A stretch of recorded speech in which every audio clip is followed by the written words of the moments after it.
तो तुम्हारा आज की इस नई वीडियो में आज करने वाले हम हिंदी का प्रैक्टिस सेट, जो कि क्या है क्लास 6th to 8th है ना। सबके लिए क्या रहने वाली है, बहुत इम्पोर्टेंट रहने वाली है।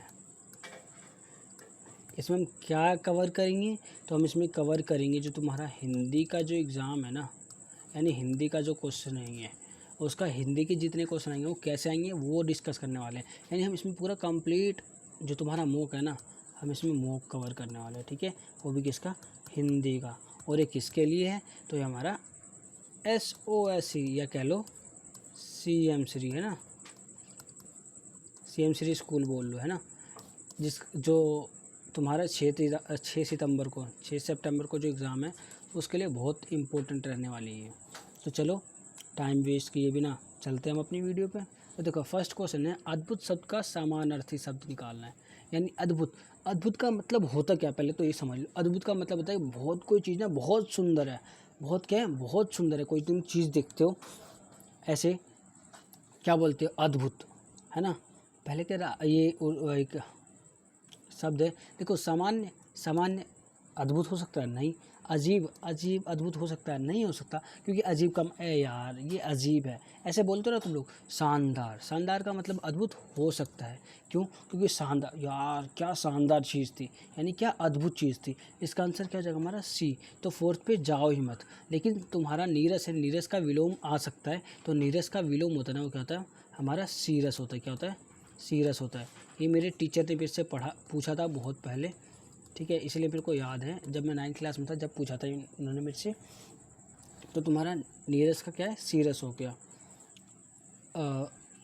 अत्य अत्य अत अल्प है ना, यानी इसको अत्य अल्प पढ़ेंगे। यानी अत्य अल्प का मतलब क्या होता है, बहुत कम। क्या होता है, बहुत कम, ठीक है। इसका मतलब होता है, इसका समानार्थी शब्द है ये। हमें क्या बताना है यहाँ पे, विलोम बताना है। विलोम यानी बहुत कम का मतलब क्या हो जाएगा, कम तो होगा नहीं, पूर्ण हो सकता है, हो सकता है, मैंने कहा है हो सकता है। पर्याप्त, पर्याप्त नहीं होगा। मान लो पर्याप्त का मतलब क्या होता है, बहुत ज़्यादा थोड़ी ना होता। प्रचुर, प्रचुर का मतलब क्या होता है, बहुत ज़्यादा। यानी इसका आंसर क्या होगा हमारा, C होगा। अगर प्रचुर नहीं होता तो हमारा पूर्ण हो जाता, A हो जाता, बट यहाँ पे प्रचुर है तो हमारा प्रचुर आंसर हो जाएगा। चलते हैं तीसरे क्वेश्चन की तरफ। तो यहाँ लिखा है तीसरा क्वेश्चन, नीचे दिए गए शब्दों में सही वर्तनी कौन सी है, सही वर्तनी बतानी है। तो यहाँ पे पहले पढ़ो, इस चीज़ से निकलता क्या तुम्हारा, इसमें लिखा है अतुलनीय है ना। क्या है, अतुलनीय, हमारा फर्स्ट वाला ना, यही हमारा आंसर है। क्यों, क्योंकि देखो अतुलनीय का मतलब क्या होता है, जिसके तुलना में कोई नहीं है। मान लो चांद है, चांद के तुलना में कोई है नहीं। तुम बोलते हो ना क्या, कि तुम चांद से सुंदर हो, ठीक है, ऐसा बोलते हो ना, कि तुम सूरज सा चमकदार हो। यानी इसका मतलब क्या है, उसके मुख पे सूरज सा तेज है। यानी तुम किससे कर रहे हो तुलना, सूरज से कर रहे हो, तो क्या है वो अतुलनीय है। यानी तुम उसकी तुलना किसी से नहीं कर सकते। तो ये तुम्हारा होगा नहीं, ये भी तुम्हारा होगा नहीं, क्योंकि यहाँ पे मात्रा में गलती है। और ये भी तुम्हारा होगा नहीं, क्यों, क्योंकि इसमें र लगा हुआ है, ठीक है, और इसमें भी र लगा हुआ है, इसीलिए दोनों पहले से रिएक्ट। तुम्हारा फर्स्ट वाला ऑप्शन क्लियर हो गया। अब देखो, कक्षा डैश पुस्तकें में उचित शब्द भरना है।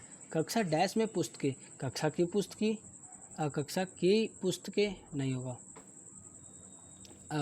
तुम पहले ऑप्शन पढ़ लो। कक्षा की पुस्तकें नहीं हो सकता, कक्षा का पुस्तक नहीं हो सकता,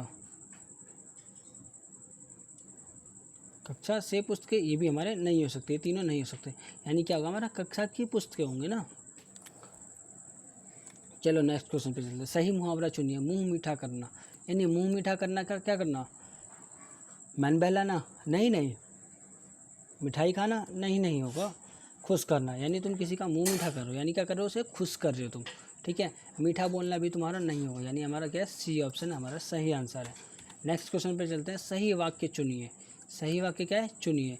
उसने अपना गृह कार्य कर लिया है। अब तुम किसी से बोलते हो कि उसने अपना गृह कार्य कर लिया है, यानी तुम यही बात बोलोगे ना, इसका मतलब क्या, तुम्हारा यही आंसर है। बट तुम्हें आगे की 3 चेक कर लो इसमें।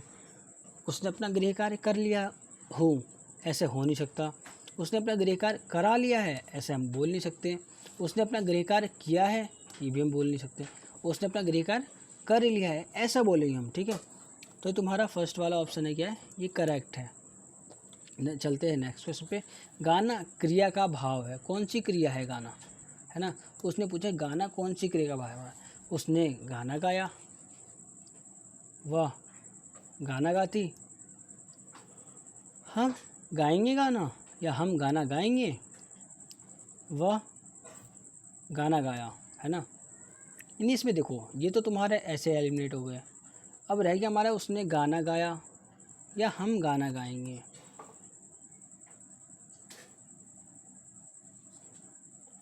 क्रिया का भाव चुनिए, यानी हमारा ये हो जाएगा सी वाला ऑप्शन। उसके पास डैश किताब है, उसके पास क्या है, एक किताब है। क्या है, एक किताब है। इसका आंसर तो देखते निकाल दिया हमने, लेकिन आगे का देखो, एक का किताब है ऐसा बोलोगे, उसके पास एक का किताब है, नहीं ना। एक की किताब है, ये भी नहीं हुआ। एक से किताब है, ऐसा भी नहीं बोलोगे, तो क्या होगा हमारा फर्स्ट वाला ही ऑप्शन करेक्ट हो जाएगा। नेक्स्ट क्वेश्चन है, विराम चिन्ह सही स्थान में कौन सा वाक्य है। विराम चिन्ह, है ना। तुम कहाँ जा रहे हो, उसने पूछा, नहीं होगा। तुम कहाँ जा रहे हो, पूछा उसने।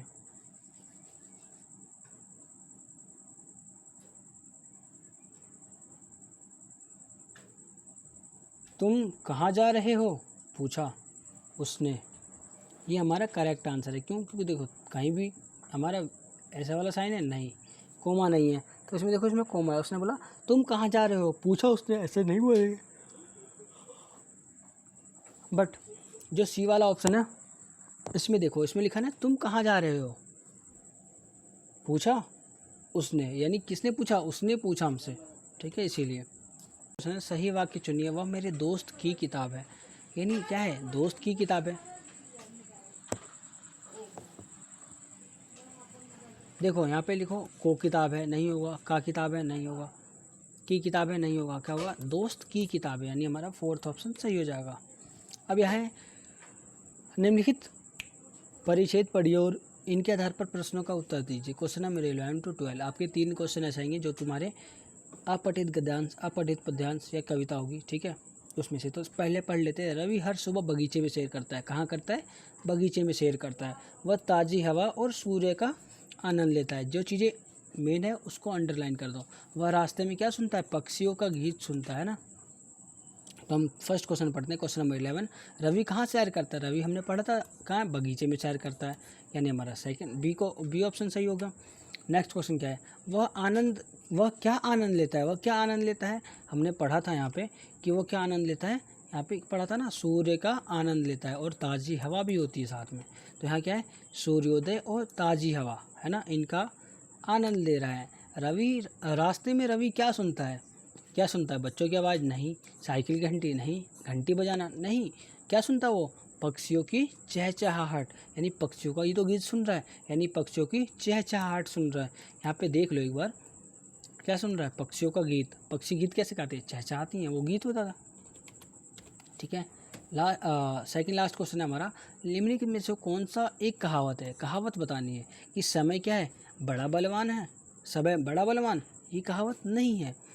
ये क्या है, समय बड़ा बलवान है, ये हमेशा लोग कहते हैं ना कि आज तो ठीक है लेकिन समय बड़ा बलवान है, बाद में चल के पता लगेगा, ठीक है। अभी भी तुम्हारे कुछ दोस्त होंगे, तुम तैयारी कर रहे होगे तो ऐसे ही बोल लोगे कि समय बड़ा बलवान होता है ना। नेक्स्ट दो भी चेक कर लो, समय का महत्व, ये कोई कहावत नहीं है, ठीक है, ये एक टॉपिक है। समय ही सब कुछ है, ये भी एक कहावत नहीं है, ये भी क्या है, एक टॉपिक है। यानी बोलते ना समय ही सब कुछ है, हाँ भाई है, समय बहुत कुछ है, ठीक है। नेक्स्ट क्वेश्चन पर चलते हैं, तुलना संबंधी वाक्य में कौन सा विकल्प सही है, यानी हमें तुलना करनी है।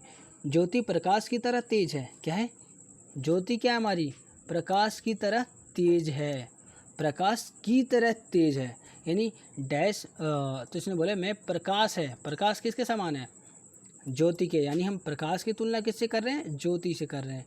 यानी क्या, प्रकाश की तुलना किससे हो रही है, ज्योति से हो रही है, यानी ज्योति के समान है ना। तो धन्यवाद दोस्तों तुम्हारा इस वीडियो को पूरा देखने के लिए। अगर पूरा देख लिया है तो वीडियो को लाइक भी कर दो अगर पसंद आया हो तो। और नेक्स्ट आने वाले आपके प्रैक्टिस सेट जो कि मैथ का होगा और रीजनिंग का होगा, और साथ में तुम्हारा मेंटल एबिलिटी, जितने भी कॉन्सेप्ट है सबके एक एक प्रैक्टिस सेट देने वाला हूँ। प्रैक्टिस सेट एक एक नहीं, मैं 5-5 सोच रहा हूँ मैंने, क्योंकि मैंने जितना बनाया है मैं सब डिलीवर करने वाला हूँ तुम्हारा 6 तारीख से पहले। मैं तुम्हारा 6 तारीख को एग्ज़ाम है, 5 से पहले सारे डिलीवर हो जाएंगे। तो चैनल को लाइक कर दो, और मतलब वीडियो को लाइक कर दो, चैनल को क्या कर लो, सब्सक्राइब कर लो भाई, कुछ नहीं लगता यार, ठीक है, सब्सक्राइब कर लो। बाकी मिलते हैं नई वीडियो में, तब तक के लिए जय हिंद।